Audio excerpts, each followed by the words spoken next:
Halo teman-teman semua, apa kabarnya? Kembali berjumpa dengan saya Hendy. Kali ini saya akan membagikan satu video pengajaran dari salah seorang bapak gereja yang bernama John Chrysostom atau Yohanes Chrysostomus. Khususnya kita akan membahas atau mempelajari dari teks Alkitab Ibrani pasal 1 ayat 1 hingga yang keempat, dan bagaimana interpretasi atau penafsiran dari John Chrysostom. Pertama saya akan membacakan teks aslinya dalam bahasa Yunani, kemudian dalam bahasa Indonesia sebagai terjemahannya. Berikut bunyi atau teks dari firman Tuhan, Ibrani 1 ayat 1 hingga yang keempat. Polumeros kai, polu potos palai, hoteos lalesas nois, patrasin and tois prophetais. Setelah pada zaman dahulu Allah berulang kali dan dengan berbagai cara berbicara kepada nenek moyang kita dengan perantaraan para nabi.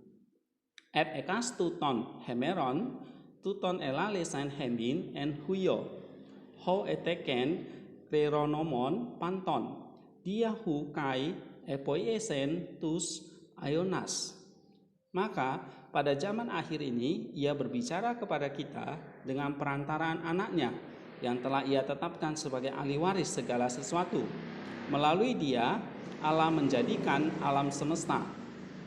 Ayat yang ketiga, hos hon apoxma tes doxes kai karakter tes hupostaseos auto feron teta panta to remati tes dunameos auto kata rison ton hamartion poesamenos ekatisen endexia tes megalosunes en huvelois.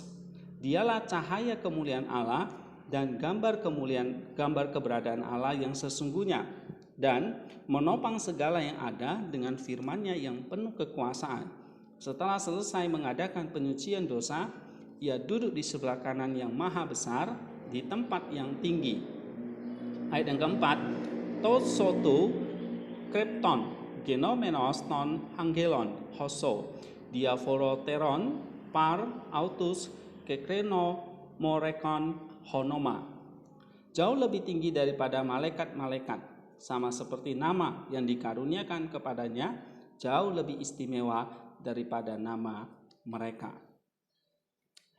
Nah saudara-saudara, teks ini akan saya bagi menjadi dua poin atau dua pokok besar. Yang pertama adalah tentang Allah berbicara kepada para leluhur pada berbagai zaman dan berbagai cara pada zaman dulu, yaitu melalui para nabi.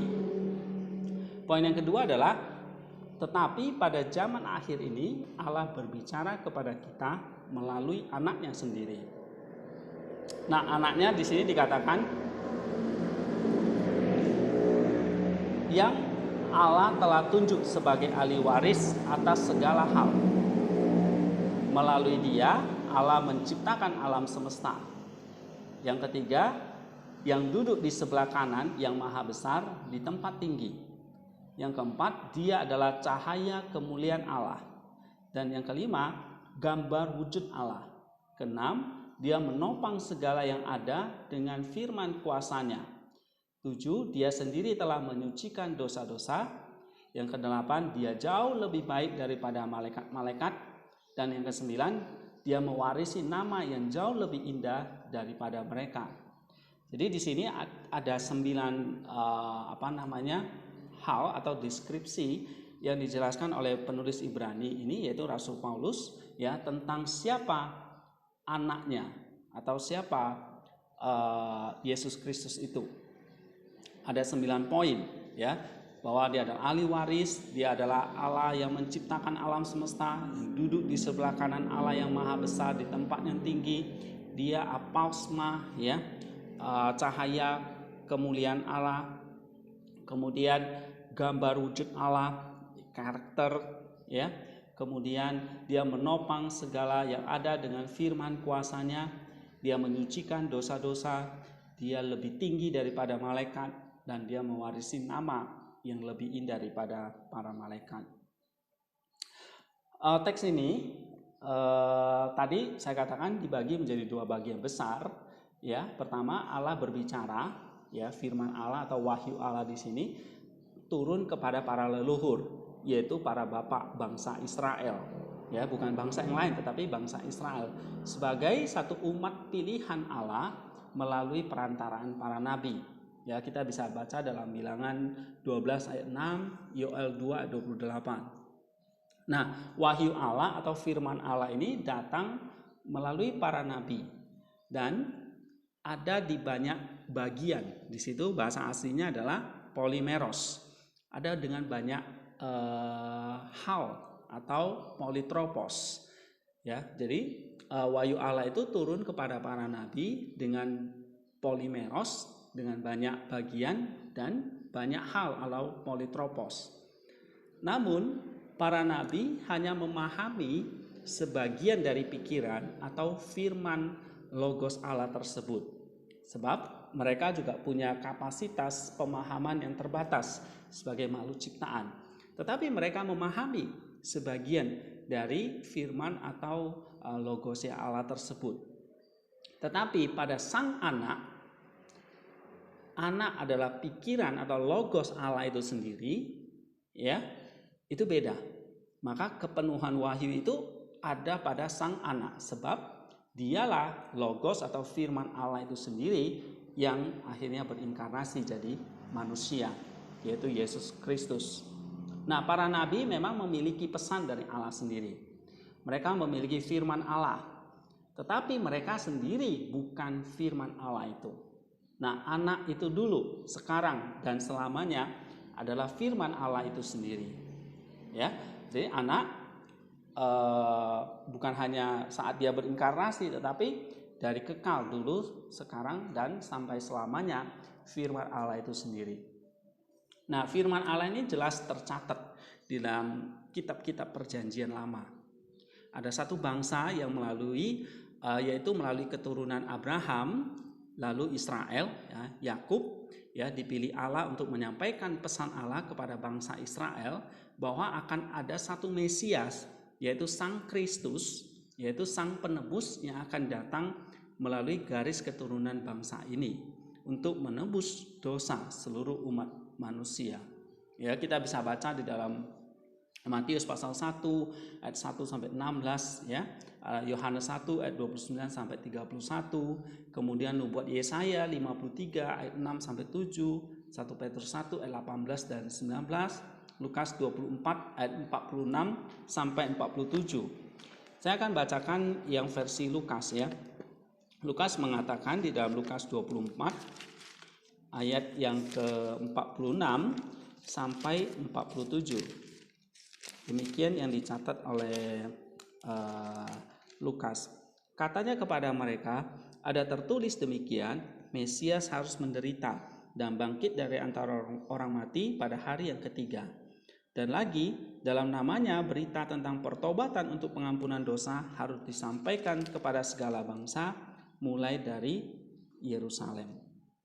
Nah, saudara-saudara, kita lihat dalam Yohanes 1 ayat 29 sampai 31. Ya, Yohanes 1 ayat 29 sampai 31, di situ dikatakan, lihatlah anak domba Allah yang menghapus dosa dunia. Dialah yang kumaksud ketika kukatakan, kemudian daripadaku akan datang seorang yang telah mendahului kita. Sebab dia telah ada sebelum aku, dan aku sendiri pun mula-mula tidak mengenal dia. Tetapi untuk itulah aku datang dan membaptis dengan air, supaya ia dinyatakan kepada Israel. Nah, ini dalam versi Yohanes. Nah, apa yang diajarkan para nabi di dalam perjanjian lama, puncaknya akan tergenapi, atau dijadikan nyata, atau diwujudkan di dalam diri Yesus Kristus. Jadi kata digenapi itu berarti diwujudkan atau dijadikan nyata dalam satu pribadi yang bernama Yesus Kristus. Jika di PL itu adalah bayang-bayangnya, maka perjanjian baru ini adalah wujudnya sendiri, yaitu di dalam diri Sang Anak Yesus Kristus. Nah, Kristus secara tegas mengakui akan hal ini.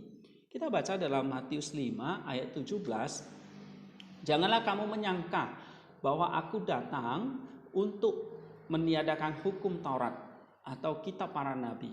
Aku datang bukan untuk meniadakannya, melainkan untuk menggenapinya. Nah, menggenapi inilah yang artinya menjadikan nyata, mewujudkan apa yang dikatakan oleh para nabi itu menjadi sesuatu yang real. Yang kata Yohanes itu, firman Allah itu akhirnya bisa dilihat, disaksikan, disentuh, bahkan diraba, dan bahkan dituliskan dalam bentuk Injil. Dan yang sekarang kita beritakan kemana-mana, kita ajarkan, dan kita pelajari bersama-sama, yaitu tentang Yesus Kristus yang merupakan kegenapan dari wahyu Allah atau firman Allah itu. Lukas juga menuliskan, ya, penginjil Lukas menuliskan dalam Lukas 24 ayat 44, ia berkata kepada mereka, inilah perkataanku yang telah kukatakan kepadamu ketika aku masih bersama-sama dengan kamu, yakni bahwa harus digenapi semua yang ada tertulis tentang aku dalam kitab Taurat Musa dan kitab nabi-nabi dan kitab Mazmur. Jadi ini jelas sekali apa yang dikatakan oleh Yesus, ya, yang dicatat oleh Lukas, bahwa semua harus digenapi apa yang tertulis di dalam kitab Taurat, kitab nabi-nabi dan kitab Mazmur. Dan ini paralel sejalan dengan apa yang ditulis oleh Rasul Paulus dalam Ibrani pasal 1 ayat 1 tadi. Rasul Paulus di dalam surat yang lain juga dengan tegas menyatakan, ya, sebab Kristus adalah kegenapan hukum Taurat, sehingga kebenaran diperoleh tiap-tiap orang yang percaya. Roma pasal 10 ayat yang keempat. Nah, kita juga bisa lihat nanti di dalam Kolose 2 ayat 16 dan 17. Ya. Penulis Ibrani menyatakan kembali dalam Ibrani 10 ayat 1, di dalam hukum Taurat hanya terdapat bayangan saja dari keselamatan yang akan datang, dan bukan hakikat dari keselamatan itu sendiri. Karena itu dengan korban yang sama yang setiap tahun terus-menerus dipersembahkan, hukum Taurat tidak mungkin menyempurnakan mereka yang datang mengambil bagian di dalamnya. Kita bisa lihat dalam Ibrani pasal 10 ayat 1.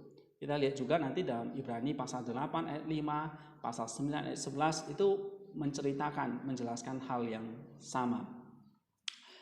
John Chrysostom di sini menyatakan bahwa, ya, tentang Ibrani 1 ayat 1 ini, Christ then fulfill the prophets, ya, akhirnya Kristus itu menggenapi kitab para nabi by accomplishing what has therein foretold concerning himself, ya, dia dengan mewujudkan apa yang sudah dinubuatkan oleh para nabi.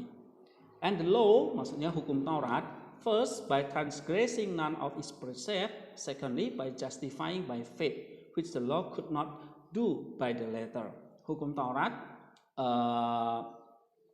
akhirnya tidak bisa dilakukan dengan sempurna, tetapi diwujudkan di dalam penggenapannya di dalam Kristus yang akhirnya membawa kebenaran kepada kita, ya.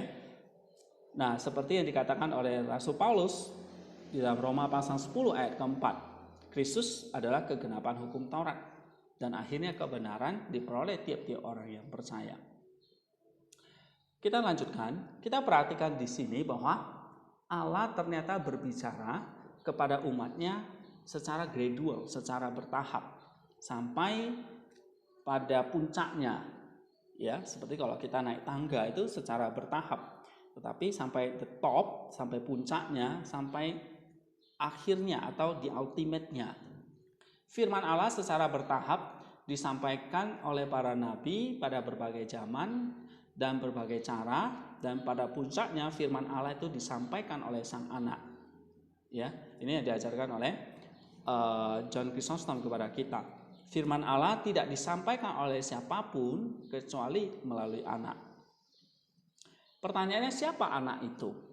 Nah, kita akan perhatikan di sini, ya, apa yang diajarkan oleh John Chrysostom. Dia adalah Anak tunggal Allah yang menyatakan firman Allah, bahkan pribadi Allah sendiri. Kita bisa baca Yohanes 1 ayat 18. Dan diutus oleh Allah, Yohanes 7 ayat 28. Anak adalah Allah sebab dia adalah firman Allah yang berinkarnasi dan diberi nama Yesus Kristus. Yohanes 1 ayat 1 dan 14, Matius 1 ayat 16. Turun dari surga, Yohanes 3 ayat 13, datang atau keluar dari Allah, Yohanes 6 ayat 46, Yohanes 7 ayat 28, 29, Yohanes 13 ayat 3, Yohanes 8 ayat 42, Yohanes 16 ayat 27 sampai 28, ayat 30 juga, dan Yohanes 17 ayat 7 sampai 8. Dia hidup oleh Allah. Yohanes 6 ayat 57. Melihat Kristus sama artinya melihat Allah. Yohanes 12 ayat 45. Sehingga Kristus memiliki kuasa Allah. Yohanes 3 ayat 35, pasal 13 ayat 3, Yohanes 5 ayat 22, dan Yohanes 17 ayat 2. Dan Kristus adalah hidup Allah sendiri. Yohanes 6 ayat 57. Nah, kita lihat ya, gambaran tentang siapa anak itu begitu detail dijelaskan oleh Rasul Yohanes kepada kita. Lalu di dalam Ibrani tadi ayat 2 sampai 4 tadi dikatakan Yesus Kristus adalah ahli waris dan duduk di sebelah kanan Allah di surga.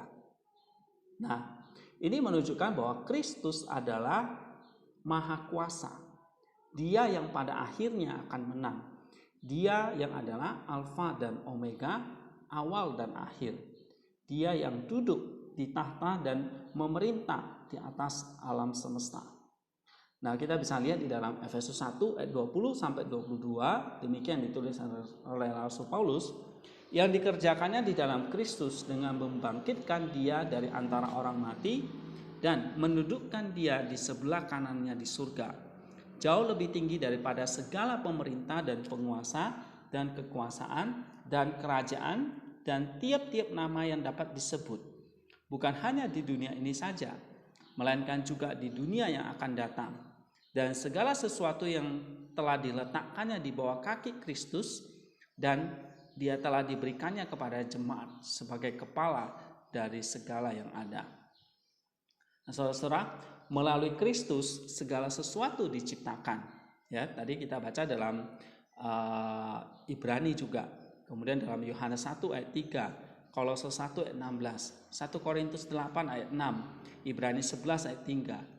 Selain sebagai pencipta alam semesta ini, dia juga adalah pemelihara ciptaannya sendiri. Dialah yang menopang segala yang ada dengan firman kuasanya. Langit dan bumi dan segala isinya ditopang oleh logosnya, firman yang penuh kuasa ini. Dan tanpa topangannya, maka seluruh alam semesta ini akan hancur. Kristus kita adalah Kristus kosmos, kata John Chrysostom. Ya, our cosmic Christ adalah Kristus kita, sebab dia menopang seluruh alam semesta ini dengan firman-Nya. Nah, Chrysostom menyatakan bahwa behold, he also acts by word. Ya, lihatlah dia juga bertindak melalui firman-Nya. Ya, and upholding dan menopang all things, segala sesuatu. He holds together, ya, what would fall to pieces. Dia menopang segala sesuatu, jika tidak maka akan hancur berantakan. He hold world together is not less than to make it, but even greater. Jadi dia bukan hanya menciptakan, tetapi dia menopang dunia ciptaan ini. Ya, for the one is to bring forward something out of things which are not, but the other when things which have been made are about to fall back into non-existent, to hold and fasten them together, utterly at variance as they are with each other. This is indeed great and wonderful, and a certain proof of exceeding power. Jadi karena dia menopang segala sesuatu, apa yang dia ciptakan, ya, dari tidak ada menjadi ada, dari menjadi non-existent menjadi existent, tapi dia fasten, dia hold together bersama-sama untuk menghasilkan satu great and wonderful dan membuktikan bahwa ada exceeding power, yaitu ada kuasa ilahi. Nah, itulah Kristus kita, Kristus kosmik. Nah, ketika kita membaca Ibrani pasal 1 tadi, Kristus melihat ini adalah Kristus pencipta dan penopang alam semesta, atau existing cosmic Christ tadi. Kita lanjutkan, selain menciptakan, namun dia juga menopang dan mempertahankan ciptaannya. Kristus adalah pencipta dan pemelihara atas ciptaannya. Yohanes Chrysostom kembali menyatakan bahwa seperti yang kita lihat ya, dia adalah kehidupan. Di dalam Yohanes 1 ayat keempat menunjukkan bahwa dia preserve of the creation, ya, dia memelihara alam ciptaannya, that himself is the life of all things, sebab dia adalah hidup dari segala sesuatu, ya, upholding all things by the word of his power, menopang segala sesuatu dengan firman kuasanya, not as the Greeks who defraud him as much as in them lies, ya, tidak seperti hikmat bijaksana orang Yunani gitu yang banyak kebohongan, tetapi firman-Nya sendiri, hikmat itu sendiri, selain creation, providence, tapi juga setting up of his power to reach only as far as to the moon, ya. Setiap manusia di bumi ini bisa hidup karena ditopang oleh kuasa Kristus, kata Chrysostom. Ya, oleh sebab itu mari kita bersyukur kepadanya setiap hari, karena sampai detik ini kita ditopang oleh kehidupan Kristus. Ya, luar biasa ya. Ketika kita boleh beriman, percaya dan mengikuti Kristus, kita tahu dia bukan hanya manusia, tetapi dia adalah Allah, pencipta dan penopang alam semesta ini. Bahkan setiap napas keberadaan hidup kita. Kemudian di dalam Ibrani yang menarik tadi ada kata apos gasma, ya. Dia adalah cahaya kemuliaan Allah, ya, atau sinar kemuliaan Allah di antara manusia. Dan dia juga adalah karakter. Nah, di sini menarik. Kata karakter di sini adalah gambar dan rupa yang tepatnya dari Allah itu sendiri, ya. Jadi dia adalah cahaya kemuliaan Allah dan dia juga ada karakter yang dari Allah, ya, gambar dan rupa Allah. Nah, John Chrysostom menuliskan begini, for the express image is something other than its prototype, ya. Jadi image ini adalah sama dengan prototipe atau blueprint, ya. Blueprint apa? Nah, kalau kita ingat dalam penciptaan bahwa manusia diciptakan menurut gambar dan rupa Allah itu, berarti kita ini adalah blueprintnya dari Kristus, sebab Kristus itulah karakternya, gambar dan rupa Allah, ya, atau prototipenya Allah. Yet not another in all respect. Sehingga manusia itu adalah makhluk ciptaan yang tertinggi, bahkan lebih tinggi daripada malaikat, sebab kita diciptakan menurut prototipenya Kristus, ya. Dikatakan lagi, since he also the term express image indicate there is no variation from that whereof it is the expressed image, its similarity in all respect. Ya, sehingga memang dari gambar dan rupa ini menunjukkan bahwa memang tidak ada lagi lain selain manusia, selain Kristus yang memang punya tipe yang sama, ya. Kita gambar dan rupa Allah, Kristuslah gambar dan rupa Allah yang perfect itu. Dia sendiri telah menyucikan dosa-dosa manusia. Nah, ini artinya dia adalah Allah dan Tuhan yang Maha Kuasa dengan kerelaannya. Ya, tadi dia gambar dan rupa Allah, dia cahaya kemuliaan Allah, dia pencipta alam semesta ini, tapi juga dikatakan dia menyucikan dosa-dosa manusia. Nah, ini artinya dia dengan kerelaannya memandang ke bawah kepada penderitaan manusia karena dosa manusia. Dia adalah Allah yang transenden, tapi sekaligus imanen. Dia begitu mengasihi manusia, sehingga dia sendiri rela mengosongkan dirinya, datang mengambil wujud manusia, supaya manusia bisa menjadi seperti dia. Ya, Chrysostom menuliskan bahwa having purged our sin, setelah menyucikan dosa-dosa kita, he sat down on the right hand of the Majesty on high. Dia duduk di sebelah kanan Allah yang di tempat yang maha tinggi. Di sana sat down two very good proof of his care. Ya, di sana duduk dua bukti atas kasihnya. Yang pertama, purifying us from our sins. Waktu dia duduk, dia menyucikan kita dari dosa-dosa. Ya, then the doing it by himself, dengan yang dilakukan oleh dirinya sendiri. And in many places you see he making very much of this, not only our reconciliation with God, but also of this being accomplished through the Son. Jadi dia bukan hanya merekonsiliasi kita dengan Allah, tetapi juga akan menyempurnakan kita melalui Sang Anak itu. For the gift being truly great was made even greater by the fact that it was through the Son. Ini kata Chrysostom. Kadang-kadang kita merasa bahwa Maha Kuasa Allah yang kita lihat begitu tinggi jauh dari kita. Tapi ini tentu tidak benar. Dia adalah Immanuel, Tuhan yang menyertai kita, Tuhan di dalam kita, Tuhan di atas kita. Melalui inkarnasi, Allah yang transenden sekarang menjadi imanen. Karena dia adalah Allah yang Maha Kuasa, firman Tuhan berkata, dia mampu membantu mereka yang tergoda. Dia bisa membuatmu tidak jatuh. Dia mampu memenuhi semua kebutuhanmu. Dia mampu melakukan jauh melebihi semua yang kita tanyakan atau pikirkan. Dia mampu menyelamatkan kita. Dia mampu menundukkan segala sesuatu bagi dirinya. Aku dapat melakukan segala sesuatu melalui Kristus yang menguatkan aku. Kita lebih dari pemenang melalui Dia yang mengasihi kita. Nah, ini semua apa yang dikatakan oleh kitab suci. Ini bukan hanya sekadar teori. Ini adalah pengalaman nyata dari orang-orang yang sudah menemukan kuasa Kristus dalam kehidupan mereka.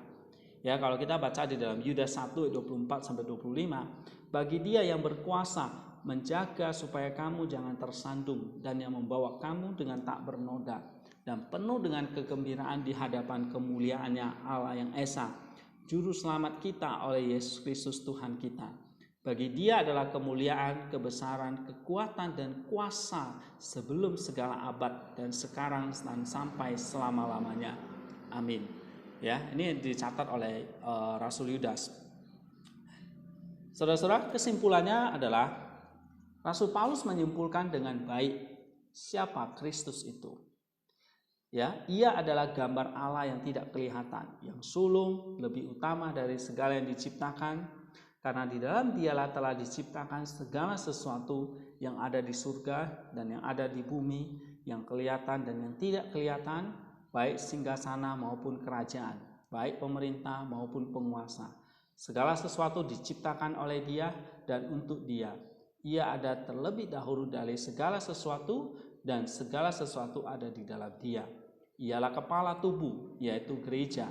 Ialah yang sulung, yang pertama bangkit dari orang mati, sehingga Ia lebih utama dalam segala sesuatu. Karena seluruh kepenuhan Allah berkenan diam di dalam Dia, dan oleh Dialah Ia memperdamaikan segala sesuatu dengan dirinya, baik yang ada di bumi maupun yang ada di surga. Sesuatu Ia mengadakan perdamaian oleh darah salib Kristus. Nah, ini satu perkataan yang luar biasa sekali ya, yang kita catat di dalam Kolose 1 ayat 15 sampai 20. Pada intinya anak itu adalah firman Allah yang menjadi manusia. Dan dengan demikian Dia adalah Allah sekaligus manusia.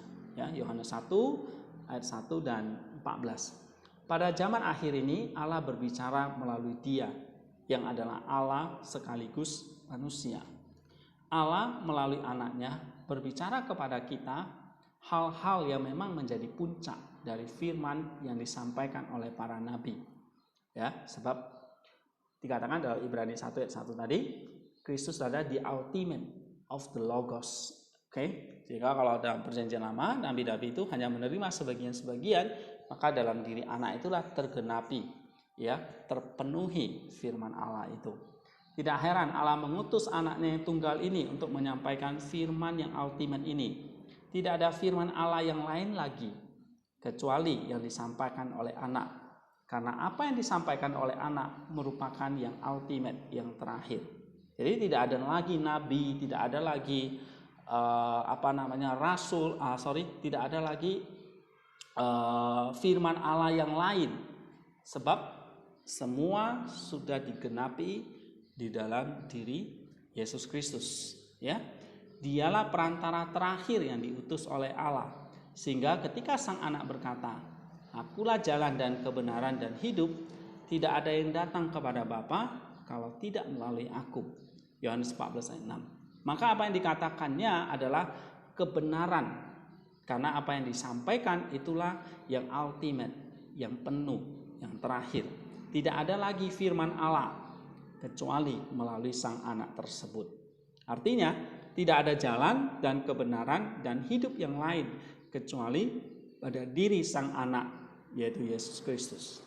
Sehingga benar yang dikatakan oleh Rasul Petrus bahwa dalam Kisah 4 ayat 12, dan keselamatan tidak ada di dalam siapapun juga selain di dalam Dia.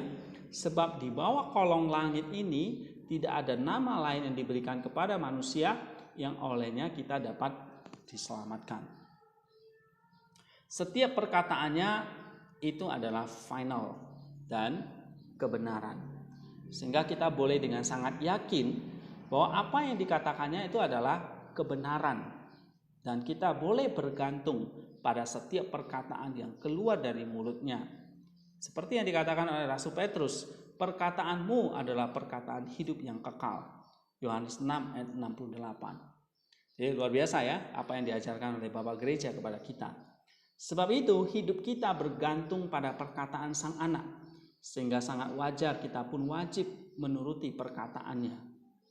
Yesus mengajarkan, sesungguhnya barang siapa menuruti firman-Ku, ia tidak akan mengalami maut sampai selama-lamanya.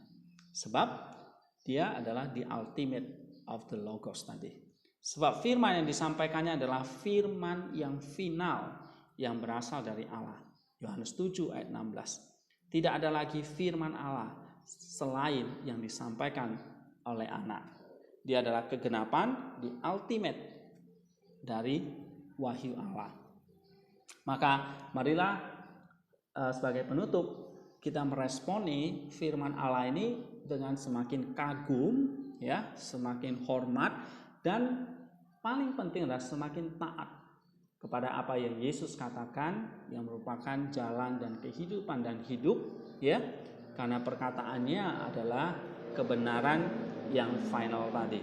Yesus mengajarkan supaya kita tinggal di dalam firman-Nya.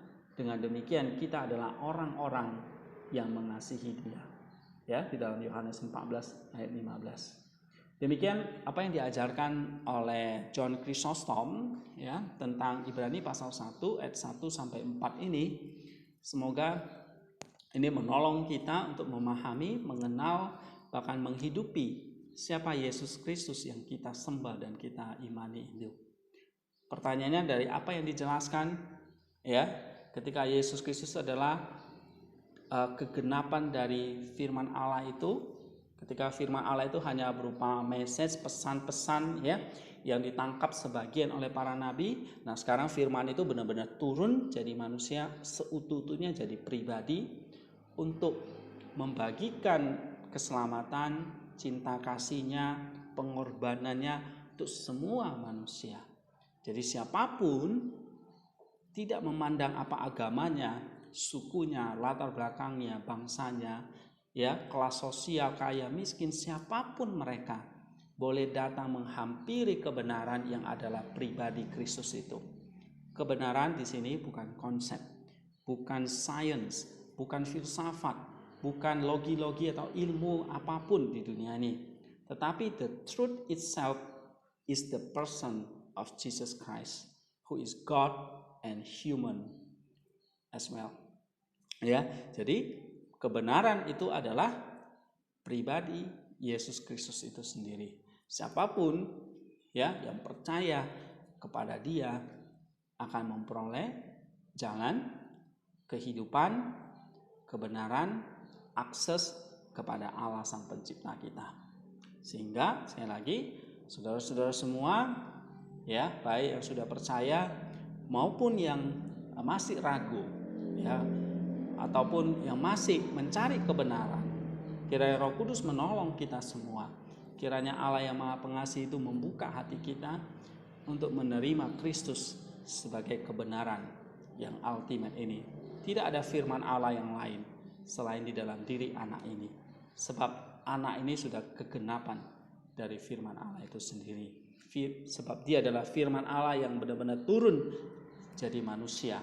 Sehingga tidak ada kebenaran lain yang kita bisa temukan di bawah kolong langit ini selain di dalam diri Yesus Kristus. Oleh sebab itu dia hanya satu-satunya jalan menuju kepada Bapa, kepada Allah. Siapapun boleh datang belajar kepada Kristus. Dan semoga video-video pengajaran seperti ini boleh semakin menguatkan kita dan semakin banyak orang boleh membuka hatinya untuk Kristus. Thank you semuanya. Sampai bertemu, sampai berjumpa pada pengajaran yang lain.